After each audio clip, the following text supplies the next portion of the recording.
According to Ibn Arabi, the most powerful way to quiet the mind is to tie it to the remembrance of the truth. When the mind is left on its own, it never falls silent. Thoughts, memories, worries, anger, and desires keep overlapping, an endless inner noise. Even in a silent room, the voice inside is louder than everything outside. This is why the essence of Sufism is to silence that inner turbulence and turn the mind toward God. Ibn Arabi writes in Futuhat al-Makkiyah, "When the mind is left to itself, it becomes a toy of the ego. But when it is bound to divine remembrance, the voice of the ego fades." That sentence touches the very center of our modern lives. Because today, one of humanity's greatest struggles is the inability to quiet the noise inside. When you lie in bed at night, your work may have ended, but your thoughts have not. A meeting ends, yet the mind keeps talking. A conflict passes, but the inner argument goes on for days. Ibn Arabi's path breaks this endless loop by making remembrance, Dhikr, the center of one's attention. But there's something important here. Dhikr is not just the repetition of words on the tongue. True Dhikr, says Ibn Arabi, is the remembrance of state, to turn your thoughts, emotions, and actions toward the divine. A person may repeat the names of God all day, but if their actions still obey the ego, their mind will never quiet down. Because the ego speaks through the mind. If the mind is untrained, Dhikr remains only sound. It never becomes silence within the soul. The Quran reminds us of this truth again and again. In Surah Araf, "They have hearts but do not understand, eyes but do not see, ears but do not hear. They are like cattle, even more astray." This verse describes the mind when it is left untrained, able to look but not truly see, to hear but not truly understand, because it has not been educated through divine remembrance. Modern psychology says much the same. Mental noise scatters attention and clouds judgment. Anger, anxiety, and desire turn the mind into a storm. Psychologists call this cognitive dissonance. Sufis call it the noise of the nafs, the lower self. Different languages, same truth. Left on its own, the mind becomes a person's greatest enemy. Ibn Arabi's solution is simple. Bind the mind to remembrance. But again, not through words alone, through actions. When you hold back anger, you are remembering. When you truly listen to your child, you are remembering. When you bring happiness to your spouse, you are remembering. Because the names of God are not meant to stay on the lips. They are meant to be lived. Al-Halim, the forbearing, is lived when you restrain anger. As-Sami, the all-hearing, is lived when you listen deeply. Al-Wadud, the loving, is lived when you approach with kindness. Through such actions, the deepest voices of the mind turn toward the divine. Modern psychology calls this behavioral therapy. Even if you can't change your thoughts, you can change your actions. And when actions change, the mind slowly follows. Think of someone who worries constantly. When that person begins taking small, new steps, their mind starts to settle. This is what Sufism calls behavioral remembrance, training and silencing the mind through deeds. Imagine someone wronged you. Your mind replays the event again and again. You argue, accuse, and relive it in your head. That noise never stops. Ibn Arabi's way is this: do not respond with anger. See that person as a test from God and meet them with patience. That act of patience cuts through the inner noise. Because the ego feeds on anger, but it starves on patience. When the ego starves, the mind grows quiet. Another example. Your child wants your attention, but your thoughts are elsewhere. Work, money, worries. You answer with okay, while your mind stays distracted. At that moment, your attention serves the mind's voice. But when you stop, breathe, and truly listen, the name As-Sami awakens within you. Then the mind's chatter fades, and only the divine voice remains.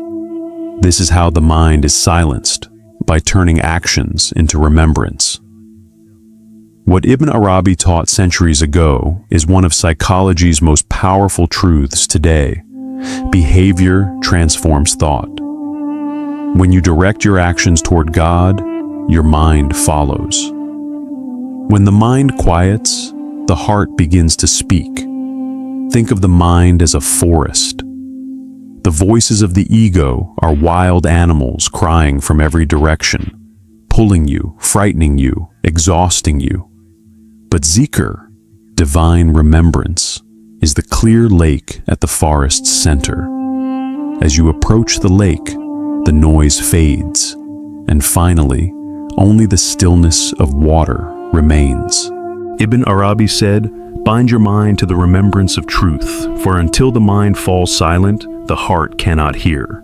For him, silencing the mind is not about sitting still and watching thoughts. Thoughts cannot be controlled by thoughts. The mind grows silent only when actions change.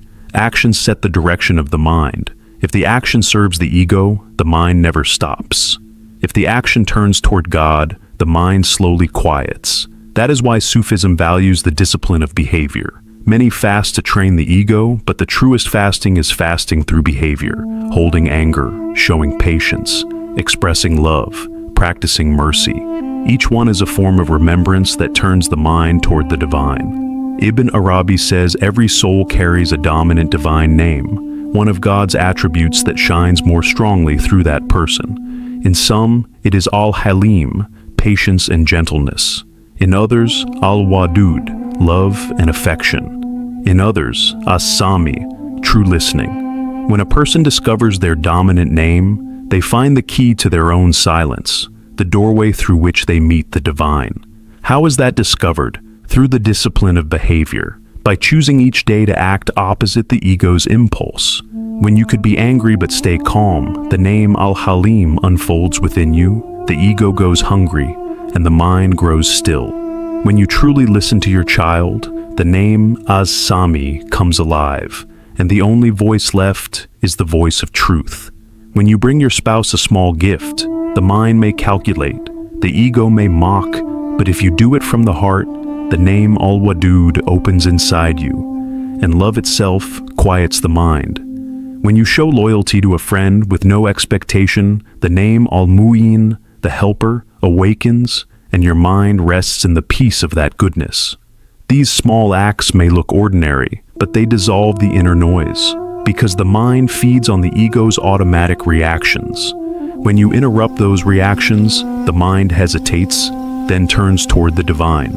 Modern psychology calls this cognitive restructuring. We cannot silence thoughts, but we can change our behavior, and behavior slowly transforms thought.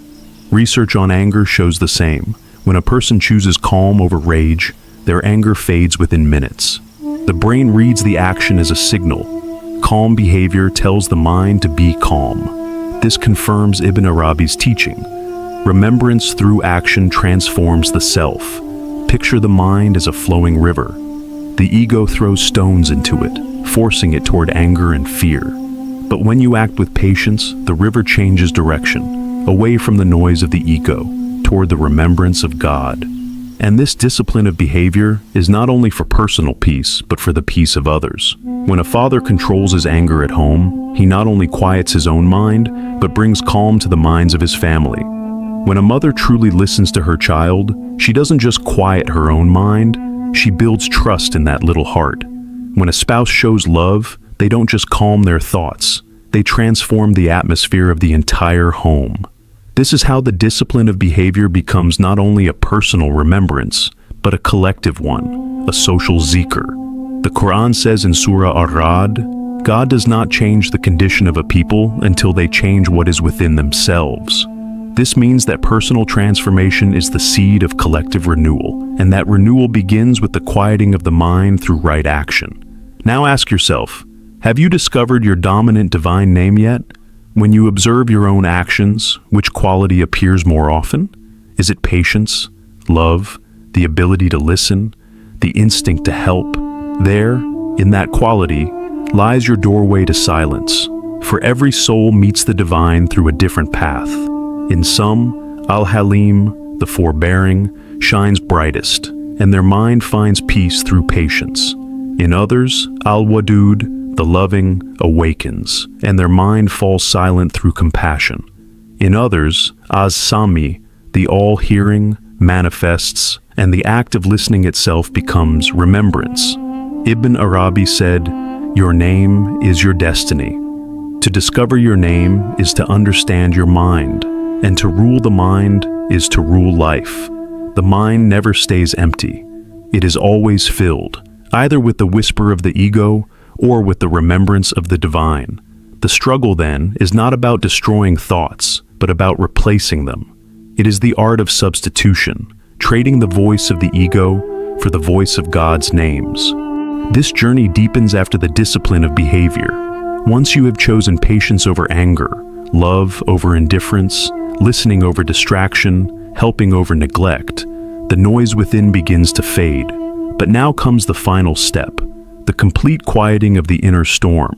And for that, Ibn Arabi prescribes a simple yet profound practice: the exercise of silence. Every day, at a set time, sit quietly for a few minutes. No special word to repeat, no breathing technique to master. Only one reminder: which divine name opened in me today? Maybe you truly listened to your child. That was As-Sami. Maybe you held your anger. That was Al-Halim. Maybe you offered love to your spouse. That was Al-Wadud. Recall those moments. In those moments, your mind was quiet. You were one with the divine. This remembrance reconnects your mind to divine awareness, because the quietest moments in life are when God's names move through us. The exercise of silence is to consciously return to those moments. Modern psychology calls this positive recall, bringing to mind the experiences that bring calm and meaning. But Sufism goes further. Those moments are not just peaceful, they are sacred. They are the remembrance of God. Each act of goodness is a doorway through which the divine name revealed itself. And when you recall that name, your mind ceases its own noise, and the voice of truth is heard again. Understand this: quieting the mind is not about forcing silence, because suppressed thoughts return with greater power. Ibn Arabi said, "To silence the mind is to host it with the names of God." That means, don't fight your thoughts, transform them. If you try to suppress anger, it will roar louder, but if you meet it with patience, it dissolves. If you try to chase away anxiety, it grows. But if you meet it with trust, it fades. Think of the mind as a room. Inside, a crowd of voices argues endlessly. You can't silence them by shouting back. But when you invite the divine names into that room, the noise slowly dies away, because the light of God's presence fills the space. That is the practice of silence, to remember your dominant name, to recall the peace it brought, and to let that peace rest in your mind again. Those who do this discover something profound. The mind eventually grows tired of its own noise. The ego's chatter drains it, but the remembrance of God nourishes it, feeds the heart, and awakens true quiet. Modern psychology calls the looping of negative thoughts rumination, the mind repeating the same idea endlessly. Sufism showed the cure 1,000 years ago. Dhikr, remembrance, not only by the tongue, but through action and silence. Silence is not emptiness. Silence is the doorway through which the voice of truth enters. As Rumi said, when words end, silence begins, and in silence, God speaks. Ibn Arabi taught, when the mind falls silent, the heart begins to hear, and when the heart hears, the truth of the divine dawns within. This is not revelation, it is inspiration. God inspires the heart of His servant, and that inspiration becomes the most powerful guide through life. Through behavioral remembrance, we have disciplined the ego. Through the exercise of silence, we have stilled the mind. Now, the journey nears its completion. With the Prophet's wisdom, Rumi's story, and Ibn Atta'illah's light of insight to seal what has begun within. Because among all paths to silence, there is one that opens the fastest, to simply stand in the presence of the divine. Surrender is not weakness. It is the education of trust. Modern psychology calls this radical acceptance, the moment when you stop trying to change what cannot be changed and the noise of the mind begins to fade. But Sufism goes one step further. It is not only acceptance, it is knowing that whatever comes from God. Then acceptance turns into gratitude, and gratitude silences the mind completely. Ibn Atta'illah al-Iskandari said, "If you let the decree of God settle in your heart, the murmuring of your mind will stop, for your reckoning ends and his reckoning begins." That is the essence of muraqabah, spiritual watchfulness. When you stop calculating, your mind grows quiet. Because what exhausts the mind most is endless calculation, planning the future, questioning the past, judging the present. Muraqabah is surrendering every calculation to God. The Prophet ﷺ said, "Whoever puts his trust in Allah, He will be enough for him." Muraqabah is the inner state of tawakkul, trusting the divine plan. When you see every event as coming from God and leave it in His hands, the mind falls silent.